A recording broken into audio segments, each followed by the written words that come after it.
जब हम ये कहते हैं कि पाकिस्तान की मईशत में सबसे बड़ा जो मसला है वो अनडॉक्यूमेंटेड इकॉनमी, इसका गैर दस्तावेजी होना है, तो आप बता सकते हैं कि कितना ख़तरनाक या कितना नुकसान पहुंचाया है इस अनडॉक्यूमेंटेड इकॉनमी ने पाकिस्तान को?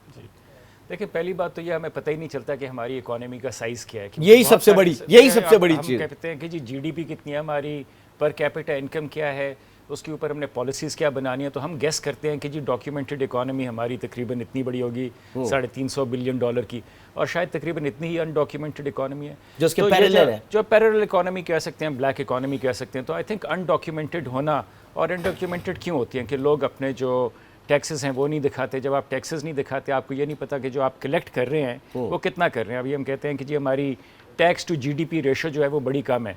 अगर हम अनडॉक्यूमेंटेड भी मिला दें उसमें, अगर वो डबल है तो बिल्कुल 5% के करीब चली जाएगी, तो वो बहुत कम है। इससे पता चलता है कि हमारी जो कलेक्शंस हैं और हुकूमत के पास जो तरीके होते हैं आमदनी क्रिएट करने के लिए, या तो हमारे पास बहुत ज़्यादा नेचुरल रिसोर्सेज हैं, अगर नहीं हैं तो फिर हर मुल्क जो है वो अपने टैक्सेस के थ्रू अपनी मायशत को चलाता है।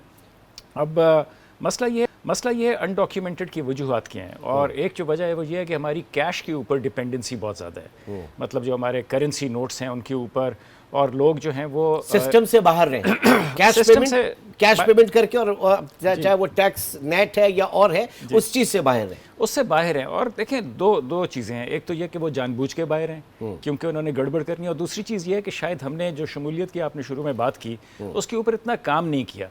आज भी अगर देखें तो 75 से ज़्यादा जो हमारी 75 से ज़्यादा फ़ीसद हमारे जो एडल्ट्स हैं पाकिस्तान में, उनके पास कोई financial instrument, legal financial instrument नहीं है, कोई बैंक अकाउंट नहीं है।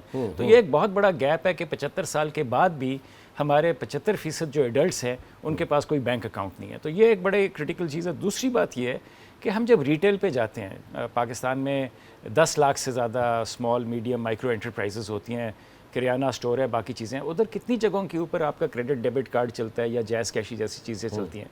तो जब तक ये चीज़ें होएंगी नहीं, हम इकोनॉमी को डॉक्यूमेंट नहीं कर सकते। तो ये बहुत बड़ा गैप है। नेबर में हमने देखा, इंडिया में हमने देखा कि वहाँ पे बड़ा, आप किसी वेंडर के पास, लोकल अगर किसी उसके पास भी जा रहे हो, वहाँ पे इवन कोई हॉकर है, उससे आपने जो भी सामान लिया, सिर्फ बारकोड वहाँ पे जो है वो स्कैन किया और सारी चीज़ें, तो वो they are really doing well.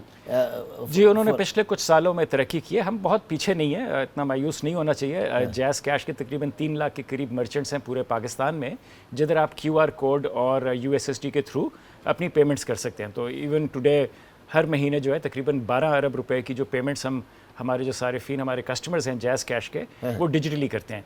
लेकिन ये चीज़ 10 गुना बढ़ सकती है, और बढ़नी चाहिए, और तेज़ी से बढ़नी चाहिए। जी।